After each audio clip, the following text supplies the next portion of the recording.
ನಿನ್ನೆ ಸಚಿವೆ ಲಕ್ಷ್ಮೀ ಹೆಬ್ಬಾಳ್ಕರ್ ಬಗ್ಗೆ ವಿಧಾನ ಪರಿಷತ್ನಲ್ಲಿ ಸಿಟಿ ರವಿ ಆಡಿದಂತಹ ಆ ಒಂದೇ ಒಂದು ಮಾತು 108 ಸಮಸ್ಯೆಗಳನ್ನು ಸೃಷ್ಟಿಸಿದೆ.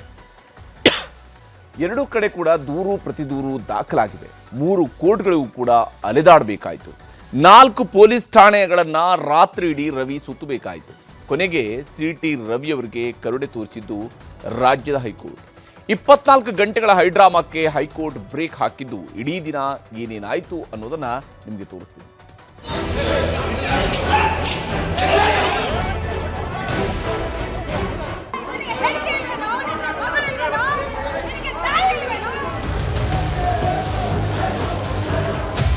ಇದು ತಾನಾಸಾಯಿ ಸರ್ಕಾರದಲ್ಲಿ ಮಾತ್ರ ಸಾಧ್ಯ, ಸರ್ವಾಧಿಕಾರಿ ಸರ್ಕಾರದಲ್ಲಿ ಹೆಚ್ಚಿಗೆ ದಿನ ನಡೆಯೋದಿಲ್ಲ. 24 ಗಂಟೆ ಹೈಡ್ರಾಮಾಕ್ಕೆ ಹೈಕೋರ್ಟ್ನಿಂದ ಬ್ರೇಕ್. ಸಿಟಿ ರವಿ ಬಿಡುಗಡೆಗೆ ಉಚ್ಚ ನ್ಯಾಯಾಲಯ ಆದೇಶ.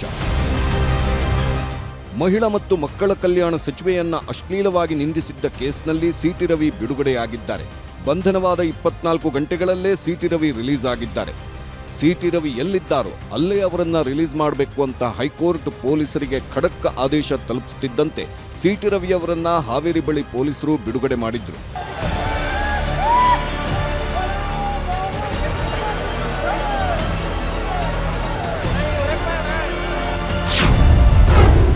ಒಂದು ಬೈಗುಳ, 2 ದೂರು, 3 ಕೋರ್ಟ್, 4 ಪೊಲೀಸ್ ಠಾಣೆ. ಸಿಟಿ ರವಿ ರಿಲೀಸ್ಗೂ ಮುನ್ನ ಮಹಾಕಾನೂನು ಸಮರ. ಲಕ್ಷ್ಮೀ ಹೆಬ್ಬಾಳ್ಕರ್ ಅವರನ್ನ ಅವಾಚ್ಯವಾಗಿ ನಿಂದಿಸಿದ ಕೇಸ್ನಲ್ಲಿ ಸಿಟಿ ರವಿ ಬಂಧನವಾಯಿತು. ಸುವರ್ಣಸೌಧದಲ್ಲೇ ನಿನ್ನೆ ಪೊಲೀಸರು ಹೊತ್ಕೊಂಡು ಹೋಗಿ ಜೀಪ್ ಹತ್ತಿಸಿ ಬಂಧಿಸಿದ್ರು. ಅವಾಚ್ಯವಾಗಿ ಪದ ಬಳಸಿದ್ದ ಆರೋಪದಲ್ಲಿ 108 ಜಗಳವಾಯಿತು. ದೂರು ಪ್ರತಿದೂರು ದಾಖಲಾಯಿತು. ಒಂದು ಬೈಗುಳದ ಮಾತು 2 ಕಡೆ ದೂರು ಪ್ರತಿದೂರು ಕುಡಿಸಿತ್ತು. ಒಂದು ಮಾತು 2 ದೂರು, 3 ಕೋರ್ಟ್, 4 ಪೊಲೀಸ್ ಠಾಣೆಗಳಿಗೆ ಅಲೆದಾಟ. ಅಚ್ಚರಿಯನ್ನಿಸಿದ್ರೂ ಇದು ಸತ್ಯ.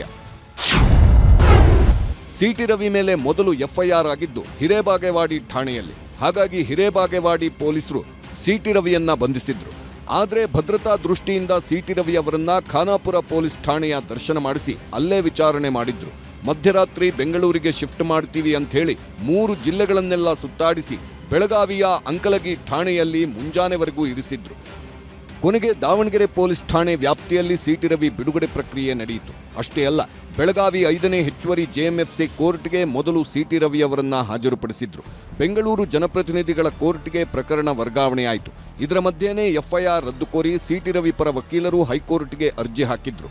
ಆದರೆ ತನಿಖೆಗೆ ಸೂಚಿಸಿದ ಕರ್ನಾಟಕ ಹೈಕೋರ್ಟ್ ಸಿಟಿ ರವಿ ಬಿಡುಗಡೆಗೆ ಆದೇಶ ಮಾಡಿತು. ಸಿಟಿ ರವಿ ರಿಲೀಸ್, ಹೈಕೋರ್ಟ್ ಹೇಳಿದ್ದೇನು? ಆರೋಪಿ ದೂರುದಾರ ಇಬ್ಬರೂ ಜನಪ್ರತಿನಿಧಿಗಳು, ಜನಸೇವೆಯಲ್ಲಿರುವವರು. ಈ ಇಬ್ಬರ ನಡುವೆ ವಿಧಾನ ಪರಿಷತ್ನಲ್ಲಿ ಈ ರೀತಿಯಾಗಿರುವುದು ದುರಾದೃಷ್ಟಕರ. ಇಬ್ಬರ ನಡುವಿನ ಜಗಳದ ಬಗ್ಗೆ ಆಡಿಯೋ ಪರಿಷತ್ನಲ್ಲಿ ರೆಕಾರ್ಡ್ ಆಗಿಲ್ಲ ಅಂದಿದ್ದಾರೆ ಸಭಾಪತಿ. ಹೀಗಿರುವಾಗ ಕಾನೂನು ಕ್ರಮ ಪಾಲಿಸಿ ಎಲ್ಲಾ ರೀತಿಯ ಕ್ರಮ ಕೈಗೊಳ್ಳಬಹುದಿತ್ತು. ಜೊತೆಗೆ ಪೊಲೀಸರು ದಾಖಲಿಸಿರುವ ಕೇಸ್ನಲ್ಲಿ ಸಿಟಿ ರವಿ ಮೇಲಿನ ಆರೋಪಗಳಿಗೆ 7 ವರ್ಷಕ್ಕಿಂತ ಕಡಿಮೆ ಶಿಕ್ಷೆ ಇದೆ. ಹೀಗಾಗಿ ಪೊಲೀಸರು 41A ಅಡಿ ನೋಟಿಸ್ ನೀಡಿದ್ರೆ ಸಾಕಾಗಿತ್ತು. ಬಂಧನದ ಅನಿವಾರ್ಯತೆ ಇದ್ದಿದ್ರೆ ಕಾರಣಗಳನ್ನ ನೀಡಬೇಕಿತ್ತು. ಆದರೆ ಯಾವುದೂ ಆಗಿಲ್ಲ. ಪೊಲೀಸರ ಹಲ್ಲೆಯಿಂದ ಗಾಯಗಳಾಗಿವೆ ಅನ್ನೋ ವಾದ ಮಾಡಿದ್ದಾರೆ ಆರೋಪಿ ಪರ ವಕೀಲರು. ತಲೆಗೆ ಗಾಯದ ಬಗ್ಗೆ ಸ್ಕ್ಯಾನಿಂಗ್ ಮಾಡಿಸಿರುವುದಾಗಿ ವರದಿ ಇದೆ. ಆದರೆ ಚಿಕಿತ್ಸೆಯ ವಿವರವನ್ನ ವೈದ್ಯಾಧಿಕಾರಿ ಸರಿಯಾಗಿ ನಮೂದಿಸಿಲ್ಲ. ಇಲ್ಲಿ ಸಲ್ಲಿಸಿರುವ ಮೆಡಿಕಲ್ ವರದಿ ಓದೋ ರೀತಿಯೂ ಇಲ್ಲ. ಎಂಎಲ್ಸಿ ಆಗಿರೋದ್ರಿಂದ ಆರೋಪಿ ಪರಾರಿಯಾಗೋ ಸಾಧ್ಯತೆಯೂ ಇರಲಿಲ್ಲ. ಬಂಧನವೇ ಕಾನೂನು ಬಾಹಿರ ಎಂದು ವಕೀಲರು ವಾದಿಸಿದ್ದಾರೆ. ಹೀಗಾಗಿ ಆರೋಪಿಯನ್ನ ಎಲ್ಲಿದ್ದಾರೋ ಅಲ್ಲೇ ರಿಲೀಸ್ ಮಾಡಬೇಕು. ಇನ್ನು ಆರೋಪಿಯೂ ಅಷ್ಟೇ, ಪೊಲೀಸರ ತನಿಖೆಗೆ ಸಹಕರಿಸಬೇಕು. ಪೆಟಿಷನರ್ ಆರ್ ಅಕ್ಯೂಸ್ಡ್, ಈ ಕೇಸಲ್ಲಿ ಅಕ್ಯೂಸ್ಡ್ ಅಂತ ಹೇಳ್ತಾರೆ, but petitioner before the high court ಅವರಿಗೆ he is entitled for an automatic release. Bail ಎಲ್ಲ ಕೇಳ್ತಿರೋದು ರಿಲೀಸ್. ಆ ಅರ್ಜಿ ನಾವು ಕೊಟ್ಟಿದ್ವಿ ನ್ಯಾಯಾಧೀಶರು. ಅವರು she has accepted the contentions. ಅದರ ಪ್ರಕಾರ she has passed an order to the. ಇದಿಷ್ಟು ಹೈಕೋರ್ಟ್ ಸಿಟಿ ರವಿ ಪ್ರಕರಣದಲ್ಲಿ ಕೊಟ್ಟಿರುವ ಮಧ್ಯಂತರ ಆದೇಶ.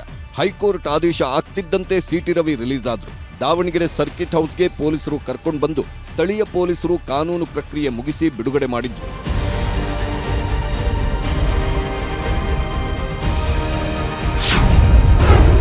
ಸಿಟಿ ರವಿಗೆ ಪೊಲೀಸರು ನರಕ ತೋರಿಸಿದ್ರ? ಬೆಳಗಾವಿ ಕೋರ್ಟ್ನಲ್ಲಿ ಸಿಟಿ ರವಿ ಹೇಳಿದ್ದೇನು? ಹೈಕೋರ್ಟ್ನಲ್ಲಿ ಸಿಟಿ ರವಿಗೆ ರಿಲೀಫ್ ಸಿಕ್ಕಿದ್ದು, ಬಿಡುಗಡೆನೂ ಆಗಿದ್ದಾರೆ. ಆದರೆ ಇದಕ್ಕೂ ಮೊದಲು ಸಿಟಿ ರವಿ ಅವರನ್ನ ಬೆಳಗಾವಿಯ 5ನೇ ಜೆಎಂಎಫ್ಸಿ ಕೋರ್ಟ್ಗೆ ಹಾಜರುಪಡಿಸಿದ್ರು ಪೊಲೀಸರು. ಬೆಳಗಾವಿ ಸೆಷನ್ಸ್ ಕೋರ್ಟ್ನಲ್ಲಿ ನ್ಯಾಯಾಧೀಶೆ ಸ್ಪರ್ಶ ಎಂ ಡಿಸೋಜಾ ಎದುರು ಸಿಟಿ ರವಿ ಹಾಗೂ ರವಿ ಪರ ವಕೀಲರು ನರಕ ತೋರಿಸಿದ್ದಾರೆ ಅಂತ ವಾದ ಮಂಡಿಸಿದ್ರು. ನನ್ನ ಮೇಲೆ ಹಲ್ಲೆಗೆ ಯತ್ನಿಸಿದವರ ಮೇಲೆ ದೂರು ಕೊಟ್ಟೆ, ಆದರೆ ಬೆಳಗಾವಿ ಪೊಲೀಸರು ನನ್ನ ದೂರನ್ನ ದಾಖಲಿಸಲಿಲ್ಲ. ಖಾನಾಪುರ ಠಾಣೆಗೆ ಬಂದ ವಕೀಲರ ಭೇಟಿಗೂ ಬಿಡಲಿಲ್ಲ. ಆರ್ ಅಶೋಕ್ ಬಂದ ಮೇಲೆ ವಕೀಲರನ್ನ ಒಳಗೆ ಬಿಟ್ರು. ಆಮೇಲೆ ರಾತ್ರಿಯಿಡೀ ನನ್ನನ್ನ ಅಜ್ಞಾತ ಸ್ಥಳದಲ್ಲಿ ಸುತ್ತಾಡಿಸಿದ್ರು. ಸವದತ್ತಿ ಬಳಿಯ ಕಲ್ಲು ಕ್ರಷರ್ ಜಾಗಕ್ಕೆ ಕರ್ಕೊಂಡು ಹೋದ್ರು. ನನ್ನ ಎನ್ಕೌಂಟರ್ ಮಾಡೋ ಪ್ಲಾನ್ ಮಾಡಿದ್ರು ಅನ್ನಿಸ್ತಿತ್ತು. ಸಭಾಪತಿ ಚೇಂಬರ್ನಲ್ಲಿ ಡಿಕೆಶಿ ಹೆಬ್ಬಾಳ್ಕರ್ ಬೆದರಿಸಿದ್ರು. ಲೈಫಲ್ಲಿ ಮರೆಯದ ಹಾಗೆ ಮಾಡ್ತೀವಿ ಅಂದಿದ್ರು. ಅದು ನೆನಪಾಯ್ತು. ಅವರ ಬೆದರಿಕೆಗೂ ಪೊಲೀಸರು ನಡ್ಕೊಂಡಿದ್ದು ಒಂದೇ ಥರ ಅನ್ನಿಸ್ತಾ ಇತ್ತು. ಎಲ್ಲಿಗೆ ಕರ್ಕೊಂಡು ಹೋಗ್ತಿದ್ದೀರಾ ಅಂದ್ರೂ ಹೇಳಲಿಲ್ಲ ಅಂತ ಸಿಟಿ ರವಿ ಜಡ್ಜ್ ಮುಂದೆ ಹೇಳಿಕೆ ಕೊಟ್ಟರು. ಇನ್ನು ಸಿಟಿ ರವಿ ಪರ ಬೆಳಗಾವಿ ಸೆಷನ್ಸ್ ಕೋರ್ಟ್ನಲ್ಲಿ ವಕೀಲ ಎಂಬಿ ಜಿರಲಿ ವಾದಿಸಿದ್ರು. ಸಿಟಿ ರವಿ ಅವರಿಗೆ ಸರಿಯಾದ ಊಟ ಸಹ ನೀಡಿಲ್ಲ. ನಾವು ಸರ್ವಾಧಿಕಾರಿ ರಾಜ್ಯದಲ್ಲಿದ್ದೇವೆ. ಸಿಟಿ ರವಿ ಬಂಧನವೇ ಅಕ್ರಮ. ಅವರು ಮಾನಸಿಕ ದೈಹಿಕವಾಗಿ ಒತ್ತಡದಲ್ಲಿದ್ದಾರೆ. ಪಶು ರೀತಿಯಲ್ಲಿ ಅವರನ್ನ ನಡೆಸಿಕೊಂಡಿದ್ದಾರೆ. ರಾತ್ರಿ ಇಡೀ ರವಿಗೆ ಹಿಂಸೆ ನೀಡಲಾಗಿದೆ. ಅವರಿಗೆ ಆರೋಗ್ಯ ಸಮಸ್ಯೆ ಇದ್ದು ತಕ್ಷಣವೇ ಚಿಕಿತ್ಸೆ ಕೊಡಿಸಬೇಕಾಗಿದೆ. ಹೀಗಾಗಿ ಜಾಮೀನು ಕೊಡಿ ಎಂದಿದ್ದು. ಕೊನೆಗೆ ಬೆಳಗಾವಿ ಸೆಷನ್ಸ್ ಕೋರ್ಟ್ ಬೆಂಗಳೂರು ಜನಪ್ರತಿನಿಧಿಗಳ ಕೋರ್ಟ್ ವ್ಯಾಪ್ತಿಗೆ ಬರುವ ಕೇಸಿದು. ಅಲ್ಲಿಗೆ ಹೋಗಿ ಅಂದಿತ್ತು. ಮಧ್ಯಾಹ್ನ 2:30 ಸುಮಾರಿಗೆ ಬೆಳಗಾವಿಯಿಂದ ಭದ್ರತೆಯಲ್ಲಿ ಕಾರಿನಲ್ಲೇ ಸಿಟಿ ರವಿ ಅವರನ್ನ ಕರ್ಕೊಂಡು ಹೊರಟರು. ಇದರ ಮಧ್ಯೆ ಜನಪ್ರತಿನಿಧಿಗಳ ಕೋರ್ಟ್ನಲ್ಲೂ ಸಿಟಿ ರವಿ ಜಾಮೀನು ಅರ್ಜಿ ವಿಚಾರಣೆಗೆ ಬಂತು. ಆದರೆ ಕೋರ್ಟ್ ನಾಳೆಗೆ ಜಾಮೀನು ಅರ್ಜಿ ವಿಚಾರಣೆಯನ್ನ ಮುಂದೂಡಿಕೆ ಮಾಡಿತ್ತು. ಇದರ ಮಧ್ಯೆನೇ ಹೈಕೋರ್ಟ್ ಸಿಟಿ ರವಿಗೆ ಬಿಡುಗಡೆ ಭಾಗ್ಯ ಕರುಣಿಸಿದೆ. ಸಿಟಿ ರವಿ ಮೇಲೆ ನಿಜಕ್ಕೂ ಪೊಲೀಸರು ಹಲ್ಲೆ ಮಾಡಿದ್ರು. ಸಿಟಿ ರವಿ ಅವರನ್ನ ಬೆಳಗಾವಿಯ ಸುವರ್ಣಸೌಧದಲ್ಲಿ ಬಂಧಿಸಿದ್ದಾಗ ಯಾವ ಗಾಯನೂ ಇರಲಿಲ್ಲ.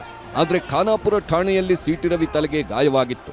ಪೊಲೀಸರೇ ಹಲ್ಲೆ ಮಾಡಿದ್ರು ಅಂತ ಆರ್ ಅಶೋಕ್ ಆರೋಪಿಸಿದ್ರೆ ಎಲ್ಲದಕ್ಕೂ ಬೆಳಗಾವಿ ಪೊಲೀಸ್ ಕಮಿಷನರ್ ಎಡಾ ಮಾರ್ಟಿನ್ ಉತ್ತರ ಕೊಟ್ಟರು. ರಾತ್ರಿಡೀ 3 ಜಿಲ್ಲೆ ದರ್ಶನ ಮಾಡಿಸಿದ್ದಾರೆ. ಬೆಳಗಾವಿ, ಧಾರವಾಡ ಮತ್ತು ಬಾಗಲಕೋಟೆ ಜಿಲ್ಲೆ. ನಾನು ಅದಕ್ಕೆ ಈಗಾಗಲೇ ನಾನು ಈಗೇನು ಮಾತಾಡೋದಿಲ್ಲ, ಆಮೇಲೆ ನಾನು ಮಾತಾಡ್ತೀನಿ. ಮೊದಲು ನಾವು ಒಂದು ಸ್ಟೇಷನ್ಗೆ ನಾವು ಕರ್ಕೊಂಡು ಹೋಗಿದ್ವಿ. ಆದರೆ ಜನ ಬಹಳ ಜಾಸ್ತಿ ಸೇರಿದ್ರು ಆ ಜಾಗದಲ್ಲಿ, ಮತ್ತು 2 ಗುಂಪು ಥರ ಕೂಡ ಆಗಿದೆ. ಅದಕ್ಕೆ ನಾವು ಅವ್ರ ಸೇಫ್ಟಿ ಸಲುವಾಗಿ ನಾವು ಬೇರೆ ಕಡೆಗೆ ನಾವು ಶಿಫ್ಟ್ ಮಾಡಿದ್ದೀವಿ. ಇಲ್ಲೇ ಅವ್ರನ್ನ ತಗೊಂಡೋಗುವಾಗ ತಾವು ನೋಡಿದ್ದೀರ, ಹಣೆಗೆ ರಕ್ತ ಸುರಿತಾ ಇದೆ. ಆದರೂ ಬಿಡದೆ ಈ ಪೊಲೀಸರು ದೌರ್ಜನ್ಯವನ್ನ ಮಾಡ್ತಾ ಇರೋದು ಕಣ್ಣಾರೆ ತಾವೆಲ್ಲರೂ ಕೂಡ ನೋಡಿದ್ದೀರ. ಇದು ಪಾಕಿಸ್ತಾನ ಇದ್ರೂ ಕೂಡ ಈ ತರದೊಂದು ಆಗಲ್ಲ. ಪಾಕಿಸ್ತಾನನ ಮಾಡಕ್ ಹೊರಟಿದ್ದಾರೆ ಈ ಕಾಂಗ್ರೆಸ್ ಅವರು. ಸಿಟಿ ರವಿ ರಿಲೀಸ್, ಬಂಧು ಬಳಗ ಫುಲ್ ಖುಷ್.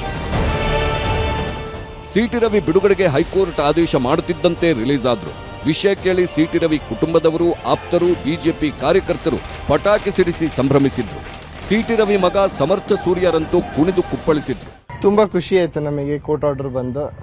ನಮ್ಮ ಹುಟ್ಟಿದಾಗಿಂದ ನೋಡ್ತಿದ್ದೀವಿ, ನಮ್ಮ ಅಪ್ಪನ ಎಲ್ಲರೂ ನೋಡಿದ್ದಾರೆ, ಊರಲ್ಲೆಲ್ಲ ಅವರೆಲ್ಲರಿಗೂ ಮರ್ಯಾದೆ ಕೊಟ್ಟು ಮಾತಾಡ್ಸೋದವರು. ಸೊ ಕೋರ್ಟ್ ಒಂದು ಆರ್ಡರ್ ಕೊಟ್ಟು ನ್ಯಾಯ ತಂದಿದೆ ನಮಗೆ. ಈಗ ಇನ್ನೂ ಸತ್ಯ ಮುಂದೆ ಬರುತ್ತೆ, ಎಲ್ಲ ನಮಗೆ ಇದಾಗಿದೆ. ಇದು ತುಂಬ ಖುಷಿ ಆಯಿತು ಅಣ್ಣನ ಬಿಡುಗಡೆ ಆಗಿದ್ದು. ಅವರಿಗೊಂದು ಕಾರ್ಯಕರ್ತರು ತುಂಬ ಸಂಭ್ರಮ ಪಡ್ತಿದ್ದಾರೆ ಎಲ್ಲರೂ. ಇದೊಂದು ನಾನು ರಾಜಕೀಯ ಷಡ್ಯಂತ್ರ ಅಂತ ಹೇಳ್ತೀನಿ. ಯಾಕೆಂದ್ರೆ ಸಿಟಿ ರವಿ ಅವರು ಮಹಿಳೆಯರ ಬಗ್ಗೆ ತುಂಬಾ ಗೌರವ ಇಟ್ಕೊಂಡಿದ್ದಾರೆ. ಸಿಟಿ ರವಿ ಪ್ರಕರಣದಲ್ಲಿ ಮುಂದೇನಾಗುತ್ತೆ? ಸಿಟಿ ರವಿಗೆ ಸಿಕ್ಕಿರೋದು ತಾತ್ಕಾಲಿಕ ರಿಲೀಫ್ ಅಷ್ಟೇ. ಕೋರ್ಟ್ನಲ್ಲಿ ವಾದ ಪ್ರತಿವಾದ ವಿಚಾರಣೆ ಆಗುತ್ತೆ. 41A ಅಡಿ ತನಿಖಾಧಿಕಾರಿಗಳು ನೋಟಿಸ್ ಕೊಡ್ತಾರೆ. ಆಗ ವಿಚಾರಣೆಗೆ ಕರೆದ್ರೆ ಸಿಟಿ ರವಿ ಹಾಜರಾಗಬೇಕು. ಬೆಳಗಾವಿಯಲ್ಲೇ ವಿಚಾರಣೆಯನ್ನ ರವಿ ಎದುರಿಸಬೇಕಾಗಬಹುದು. ತನಿಖೆ ಮುಗಿದ ಮೇಲೆ ಚಾರ್ಜ್ ಶೀಟ್ ಹಾಕ್ತಾರೆ. ಆಮೇಲೆ ಸಿಟಿ ರವಿ ಕೇಸ್ ಬಗ್ಗೆ ಕೋರ್ಟ್ ತೀರ್ಮಾನ ಆಗುತ್ತೆ. ಏನೇ ಆಗಲಿ, ಜನಸೇವಕರಾಗಿರುವವರು ಸುವರ್ಣಸೌಧದ ಒಳಗೆ ಕಿತ್ತಾಡಿಕೊಂಡು ಬೈದಾಡಿಕೊಂಡು ಸಂವಿಧಾನ ಸೌಧದ ಘನತೆಗೆ ಧಕ್ಕೆ ತಂದಿದ್ದು ದುರಂತ. ಜೊತೆಗೆ ವೈಯಕ್ತಿಕ ತೇಜೋವಧಿಗೆ ಇಬ್ಬರೂ ಇಳಿದಿದ್ದು ಮತ್ತೊಂದು ದೊಡ್ಡ ದುರಂತ. Bureau report, news 18. ಹೈಕೋರ್ಟ್ ಆದೇಶದ ಬೆನ್ನಲ್ಲೇ ಬೆಳಗಾವಿಯಿಂದ ಬರ್ತಿದ್ದಂತಹ ಸಿಟಿ ರವಿಯವರನ್ನ ದಾವಣಗೆರೆಯಲ್ಲಿ ಪೊಲೀಸರು ರಿಲೀಸ್ ಮಾಡಿದ್ರು. ಯಾಕಂದ್ರೆ ಹೈಕೋರ್ಟ್ ಹೇಳಿತ್ತು ಎಲ್ಲಿದ್ದಾರೋ ಅಲ್ಲೇನೆ ಅವರನ್ನು ರಿಲೀಸ್ ಮಾಡಿ ಅಂತ ಹೇಳಿದ್ರು. ಹೀಗೆ ರಿಲೀಸ್ ಆದಮೇಲೆ ಬಿಜೆಪಿ ನಾಯಕರೆಲ್ಲ ಸರ್ಕಾರದ ಮೇಲೆ ಮುಗಿಬಿದ್ರು, ನನ್ನನ್ನು ಹೊಡೆದ್ರು, ಬೈದ್ರು, ಹಿಂಸೆ ಕೊಟ್ಟರು, ಎನ್ಕೌಂಟರ್ಗೂ ಯತ್ನಿಸಿದ್ರು ಅಂತೆಲ್ಲ ಗಂಭೀರ ಆರೋಪಗಳನ್ನು ಸರ್ಕಾರದ ವಿರುದ್ಧ ಮಾಡಿದ್ದಾರೆ. ಇದಕ್ಕೆ ಸಿಎಂ ಹಾಗೂ ಡಿಸಿಎಂ ಕೊಟ್ಟಂತಹ ಉತ್ತರ ಏನು ಅನ್ನೋದನ್ನು ನಿಮಗೆ ತೋರಿಸ್ತೀನಿ.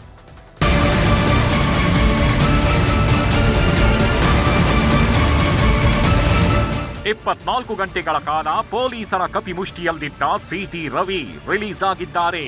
ಹೈಕೋರ್ಟ್ ಆಜ್ಞೆಯಂತೆ ಪೊಲೀಸರು ಸಿಟಿ ರವಿ ಅವರನ್ನ ದಾರಿ ಮಧ್ಯದಲ್ಲೇ ರಿಲೀಸ್ ಮಾಡಿದ್ರು. ದಾವಣಗೆರೆ ಸರ್ಕಿಟ್ ಹೌಸ್ಗೆ ಬಂದ ಬಿಜೆಪಿ ನಾಯಕರು ಸರ್ಕಾರದ ಮೇಲೆ ವಾಗ್ದಾಳಿ ಮಾಡಿದ್ರು. ಇನ್ನೊಂದ್ ಕಡೆ ಕಾಂಗ್ರೆಸ್ ನಾಯಕರು ಸಿಟಿ ರವಿ ಬೈದಿದ್ದು ನಿಜ, ಅಶ್ಲೀಲ ಪದ ಬಳಸಿದ್ದು ನಿಜ ಅಂತ ಸಿಟಿ ರವಿ ವಿರುದ್ಧ ಕಾಂಗ್ರೆಸ್ ಪ್ರಮುಖರು ಕೆಂಡಾಮಂಡಲರಾದ್ರು. ಮುಖ್ಯಮಂತ್ರಿ ಉಪಮುಖ್ಯಮಂತ್ರಿಯಿಂದ ಹಿಡಿದು ಸಚಿವರವರೆಗೂ ಸಿಟಿ ರವಿ ಟಾರ್ಗೆಟ್ ಆದ್ರು. ಒಬ್ಬ ಹೆಣ್ಮಗಳಿಗೆ ಬಹಳ ತುಚ್ಛೀಕರಣವಾಗಿ ಮಾತಾಡಿದ್ರು ಕೂಡ, ಅವಹೇಳನಕರವಾಗಿ ಮಾತಾಡಿದ್ರು ಕೂಡ ಅದಕ್ಕೆ ಸಪೋರ್ಟ್ ಮಾಡ್ತಾರೆ ಅವರು. ಈ ರೀತಿ ದೌರ್ಜನ್ಯ ದಬ್ಬಾಳಿಕೆ ಬಹಳ ದಿನ ನಡೆಯಲ್ಲ. ಕಾಂಗ್ರೆಸ್ ಅವರು ಅವರೇನೋ ಪರ್ಮನೆಂಟ್ ಅಂತ ತಿಳ್ಕೊಂಬಿಟ್ಟವ್ರೆ. ನೀವು ಪರ್ಮನೆಂಟ್ ಗಿರಾಕಿಗಳಲ್ಲ. ನೀವು Siddaramaiah out going chief minister. ಈಗಾಗಲೇ ಡಿ.ಕೆ. ಶಿವಕುಮಾರ್ ಹೇಳಿದ್ದಾರೆ, ಒದ್ದು ಕಿತ್ಕೊಂತೀನಿ ಅಂತ. ಆ ತಾಯಿಗೆ, ಹೆಣ್ಮಗಳಿಗೆ, ಅವರ ಪ್ರತಿನಿಧಿಗೆ ಅವಮಾನ ಆದಾಗ, ಈ ತರ ಮಾಡಿದಾಗ ಎಲ್ಲರೂ ಕೂಡ ಈಗ ಇವ್ರು ಯಾಕೆ ಪ್ರತಿಭಟನೆ ಮಾಡಕ್ ಬರ್ತಾ ಇದ್ದಾರೆ? ಬಿಜೆಪಿಯವರೆಲ್ಲ ಅವ್ರ ಲೀಡರ್ಗೆ ಏನೋ ಆಯ್ತು, ಈ ಕೊಳಕುಬಾಯಿಗೆ ಏನೋ ಒಂದು ಆಯ್ತು ಅಂತ ಅವ್ರು ಮಾತಾಡ್ತಾ ಇದ್ದಾರೆ. ಈ ಕೊಳಕುಬಾಯಿ ಹೊಸಲ್ಲ. ಸಿದ್ದರಾಮಯ್ಯನವರು, ಸಿದ್ದರಾಮುಲ್ಲಾ ಖಾನ್, ಬೇರೆ ಬೇರೆಯವ್ರಿಗೆಲ್ಲ ಬೇರೆ ಬೇರೆ ಪದಗಳೆಲ್ಲ ಬೆಳೆಸಿದ್ದಂಥದ್ದೆಲ್ಲ ಕೂಡ ಇದೆ. ರಾತ್ರಿ 12 ಗಂಟೆಗೆ ಬೆಂಗಳೂರಿಗೆ ಕರ್ಕೊಂಡು ಹೋಗ್ತೀವಿ ಅಂತ ಹೇಳಿ ಪೊಲೀಸ್ ಸ್ಟೇಷನ್ನಲ್ಲೇ ಸಿಟಿ ರವಿ ಅವ್ರ ಮೇಲೆ ಹಲ್ಲೆ ನಡೀತದೆ. ಪೊಲೀಸ್ ಅವರಿಂದನೇ ಹಲ್ಲೆ ನಡೀತದೆ. ಇವತ್ತು ಮಾನ್ಯ ಉಚ್ಚ ನ್ಯಾಯಾಲಯ ನೀಡಿರ್ತಕ್ಕಂಥದ್ದು ಸ್ವಾಗತ ಮಾಡ್ತೇವೆ. ಅದರ ಜೊತೆಗೆ ಸರ್ಕಾರಕ್ಕೆ ಒಂದು ಕಪಾಳ ಮೋಕ್ಷ ಮಾಡಿದ್ದಾರೆ. ನಾನು ಮಾನ್ಯ ಮುಖ್ಯಮಂತ್ರಿಗಳಿಗೆ, ಮಾನ್ಯ ಡಿ.ಕೆ. ಶಿವಕುಮಾರ್ ಅವ್ರಿಗೆ ಹೇಳ್ತೇನೆ, ಭಾರತೀಯ ಜನತಾ ಪಾರ್ಟಿಯ ಕಾರ್ಯಕರ್ತರು ಏನು ಬಳೆ ತೊಡ್ಕೊಂಡು ಕೂತಿಲ್ಲ. ಈ ರೀತಿ ದೌರ್ಜನ್ಯ ದಬ್ಬಾಳಿಕೆ ಇವತ್ತೇನು ನೀವು ಮಾಡಿದ್ದೀರಿ, ಇವತ್ತು ತಕ್ಕ ಶಾಸ್ತಿ ಹೈಕೋರ್ಟ್ನಲ್ಲಿ ಆಗಿದೆ. ರಾಜ್ಯ ಸರ್ಕಾರದ ಕುಮ್ಮಕ್ಕಿನಿಂದ ಜನಪ್ರತಿನಿಧಿಗಳ ಮೇಲೆ ಇವತ್ತು ದೌರ್ಜನ್ಯ ನಡೀತಾ ಇದೆ. ರಾತ್ರಿ ಅವ್ರನ್ನ ಮಲಗೋಕ್ಕೂ ಅವಕಾಶ ಕೊಡದೆ, ಕುಡಿಯೋ ನೀರು ಕುಡಿಯೋದಕ್ಕೂ ಅವಕಾಶವನ್ನ ಕೊಡದೆ, ಒಂದ್ ರೀತಿ ಉಗ್ರಗಾಮಿನ ಹೇಗೆ ನಡೆಸ್ಕೊಳ್ತಾರೆ ಅದಕ್ಕಿಂತ ಕೆಟ್ಟದಾಗ ನಡೆಸ್ಕೊಂಡಿದ್ದಾರೆ. ಅಲ್ಲೋಗಿ ಇದರಲ್ಲಿ ಖಾನಾಪುರ್ ಪೊಲೀಸ್ ಸ್ಟೇಷನ್ ಅಲ್ಲಿ ಇವ್ರು ಬಿಜೆಪಿ ಮೀಟಿಂಗ್ ಮಾಡದ ಒಬ್ಬ ಆರೋಪಿನ ಉಗ್ರ ಕಾರ್ಯವಿಲ್ಲ, ಹಂಗಾರೆ ಮೀಟಿಂಗ್ ಮಾಡಕ್ ಬಿಟ್ಟಿದ್ದು ಏನು ಉಗ್ರ ಅಂತ ಕಂಡಿಡ್ದ? ಪೊಲೀಸ್ ಅವರು ಬೇರೆ ಯಾರಿಗೂ ಅಷ್ಟು ಸೌಜ್ಯದಿಂದ ನಡ್ಕೊಳ್ಳಿಲ್ಲ, ಅಷ್ಟು ನಡ್ಕೊಂಡಿದ್ದಾರೆ ಪೊಲೀಸ್ ಅವರು. ಪೊಲೀಸ್ ಅವ್ರ ನಡತೆನೂ ಸರಿ ಇಲ್ಲ. ಈ ಕಾರಣ ಹೆಂಗ್ ಅವರು ಅಲ್ಲಿ ಬಿಟ್ರು ಪೊಲೀಸ್ ಅವರು. ಬಿಜೆಪಿ ಕಾಂಗ್ರೆಸ್ ನಾಯಕರ ಮಧ್ಯೆ ವಾಕ್ಸಮರ ನಡೆಯೋ ಮಧ್ಯೆ ದಾವಣಗೆರೆ ಸುದ್ದಿಗೋಷ್ಠಿಗೆ ಸಿಟಿ ರವಿ ಬಂದ್ರು. ಸರ್ಕಾರದ ಸೂಚನೆಯಂತೆ ಹಿಂಸೆ ಕೊಟ್ರು ಅಂತ ಆರೋಪಿಸಿದ್ರು. 11 ಗಂಟೆಗಳಿಗೂ ಹೆಚ್ಚು ಕಾಲ ಅಲೆದಾಡಿಸಿ ಮಾನಸಿಕವಾಗಿ ಕುಗ್ಗಿಸುವಂತ ಪ್ರಯತ್ನವನ್ನ ಮತ್ತು ದೈಹಿಕವಾಗಿ ಹಲ್ಲೆ ಮಾಡುವಂತ ಕೆಲಸವನ್ನ ಕಾಂಗ್ರೆಸ್ ಸರ್ಕಾರ ಪೊಲೀಸ್ ಬಲವನ್ನು ಉಪಯೋಗಿಸಿಕೊಂಡು ಮಾಡಿತು. ಜಡ್ಜ್ಮೆಂಟ್ನ ವಿಷಯಕ್ಕೆ ಒಂದೇ ಮಾತು ಹೇಳೋದು, ಸತ್ಯಮೇವ ಜಯತೆ ಅಂತ ಬೆಳಗಾಂನಲ್ಲಿ ಹೇಳಿದ್ದೆ. ಸತ್ಯಕ್ಕೆ ಜಯ ಸಿಗುತ್ತೆ ಅಂತ, ಸತ್ಯಕ್ಕೆ ಜಯ ಸಿಕ್ಕಿದೆ. ಇದರಿಂದ ಹಿಗ್ಗೋದಿಲ್ಲ. ಕಾಂಗ್ರೆಸ್ ಪೊಲೀಸ್ ಬಲವನ್ನು ದುರ್ಬಳಕೆ ಮಾಡಿಕೊಂಡು ಕುಗ್ಸೋ ಪ್ರಯತ್ನ ಮಾಡಿದ್ರೆ ಅದು ಕುಗ್ಗೋದು ಇಲ್ಲ. ಪರಿಷತ್ನಲ್ಲಿ ಸಿಟಿ ರವಿ ಅವಾಚ್ಯ ಶಬ್ದ ಬಳಸಿದ್ರು ಅಂತ ಇವತ್ತು ಸಚಿವೆ ಲಕ್ಷ್ಮೀ ಹೆಬ್ಬಾಳ್ಕರ್ ಕಣ್ಣೀರಿಟ್ರು. ನಾನು ಯಾರಿಗೂ ಕಾಟ ಕೊಟ್ಟವಳಲ್ಲ, ನಾನು ಒಬ್ಬ ತಾಯಿ, ನನಗೆ ಅಪಮಾನವಾಗಿದೆ, ಯಾರಿಗೂ ಈ ರೀತಿಯ ಪದ ಬಳಸಬಾರದು ಅಂತ ಕಣ್ಣೀರು ಹಾಕಿದ್ರು. ರಾಜ್ಯದ ಎಲ್ಲ ಮಹಿಳೆಯರನ್ನ ಪ್ರತಿನಿಧಿಸ್ತಾ ಇದ್ದೀನಿ. ಇಂಥ ಸಂದರ್ಭದಲ್ಲಿ ನನಗೆ ಆ ಮಾತನ್ನು ಒಮ್ಮೆ ಎಲ್ಲ 10 ಬಾರಿ ಹೇಳಿ ನನ್ನನ್ನು ತೇಜೋವಧೆ ಮಾಡಿದ್ರು. ಇದಕ್ಕೆಲ್ಲ ಹೆದರೋದಿಲ್ಲ ನಾನು. ವಿಧಾನ ಪರಿಷತ್ತು ಅಂತಂದರೆ ಹಿರಿಯರ ಚಾವಡಿ, ಬುದ್ಧಿವಂತರ ವೇದಿಕೆ. ಆ ವೇದಿಕೆಯಲ್ಲಿ ಅವ್ರು ಮಾತನಾಡಬೇಕಾದ್ರೆ ಎಲ್ಲರೂ ಧೃತರಾಷ್ಟ್ರ ಆದರು. ನನಗೆ ಅದು ಭಾಳ ಕೆಟ್ಟ ಅನಿಸ್ತು. ಕೇಳಿದವರು ಬಂದು ನನಗೆ ಪಕ್ಕಕ್ಕೆ ಬಂದು ಹೇಳ್ತಾರೆ, ಸಾರಿ ಅಂತ ಹೇಳ್ತಾರೆ. ಆದರೆ ಯಾರೂ ಕೂಡ ಅದನ್ನು ಖಂಡಿಸ್ಲಿಲ್ಲ. ನಮ್ಮ ಪಕ್ಷದವ್ರು ನನ್ನ ಬೆನ್ನಿಗೆ ನಿಂತ್ಕೊಂಡ್ರು. ಹೈಕೋರ್ಟ್ ಆದೇಶದಿಂದ ಸಿದ್ದರಾಮಯ್ಯ ಸರ್ಕಾರಕ್ಕೆ ದೊಡ್ಡ ಮುಖಭಂಗ ಆಗಿದೆ ಅಂತಿದ್ದಾರೆ ಬಿಜೆಪಿಯವರು. ಇದಕ್ಕೆ ಕಾಂಗ್ರೆಸ್ ನಾಯಕರು ಏನಂತಾರೋ ಗೊತ್ತಿಲ್ಲ. ಆದ್ರೆ ರಾಜ್ಯಾದ್ಯಂತ ಸಿಟಿ ರವಿ, ಲಕ್ಷ್ಮೀ ಹೆಬ್ಬಾಳ್ಕರ್ ವಿಚಾರದಲ್ಲಿ ಪರ ವಿರೋಧ ಪ್ರತಿಭಟನೆಗಳು ನಡೆಯಿತು.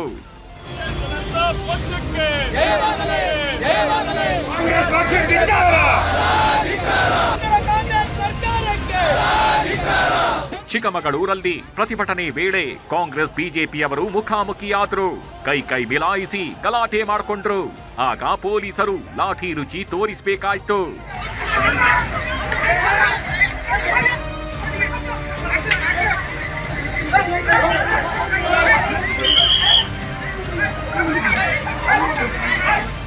ಗದಗದಲ್ಲಿ ಸಿಟಿ ರವಿ ಪರ ಬಿಜೆಪಿ ಪ್ರಮುಖರು ಕಾಂಗ್ರೆಸ್ ಕಚೇರಿಗೆ ಮುತ್ತಿಗೆ ಹಾಕಲು ಪ್ರಯತ್ನಿಸಿದ್ರು.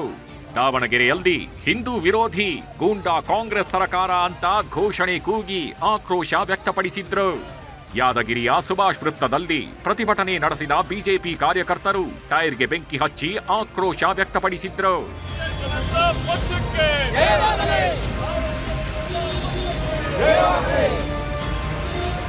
ಕೊಪ್ಪಳದಲ್ಲೂ ಬಿಜೆಪಿ ಕಾರ್ಯಕರ್ತರು ಕಾಂಗ್ರೆಸ್ ಗೂಂಡಾಗಳನ್ನ ಬಂಧಿಸಬೇಕು ಅಂತ ಆಗ್ರಹಿಸಿದ್ರು. ಕುಂಬಳಕಾಯಿ ಕಳ್ಳ ಅಂದ್ರೆ ಹೆಬ್ಬಾಳ್ಕರ್ ಹೆಗಲು ಮುಟ್ಟಿಕೊಂಡಂತೆ ಅಂತ ಬೀದರ್ನಲ್ಲೂ ಬಿಜೆಪಿ ಬಳಗ ಆಕ್ರೋಶ ವ್ಯಕ್ತಪಡಿಸಿದ್ರು. ಶಿವಮೊಗ್ಗದಲ್ಲೂ ಸಿಟಿ ರವಿ ಕೊಲೆ ಮಾಡಲು ಸರ್ಕಾರ ಪಿತೂರಿ ನಡೆಸಿದೆ ಅಂತ ಬಿಜೆಪಿ ಶಾಸಕರು ಸಿಟ್ಟು ಹೊರಹಾಕಿದ್ರು.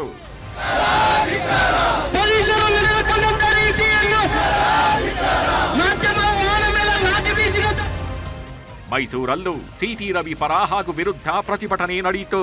ಬಿಜೆಪಿ ಕಾರ್ಯಕರ್ತರು ನಗರದ ಮೆಟ್ರೋಪೋಲ್ ಸರ್ಕಲ್ ಬಳಿ ಇರುವ ಕಾಂಗ್ರೆಸ್ ಕಚೇರಿಗೆ ಮುತ್ತಿಗೆ ಹಾಕಲು ಯತ್ನಿಸಿದ್ದಾರೆ. ಕಾಂಗ್ರೆಸ್ನವರು ಸಿಟಿ ರವಿಗೆ ಧಿಕ್ಕಾರ ಕೂಗಿದ್ರು.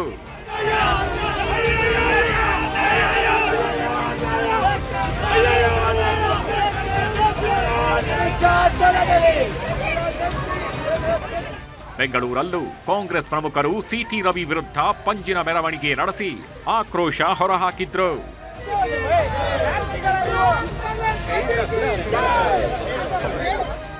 Bureau report, news 18.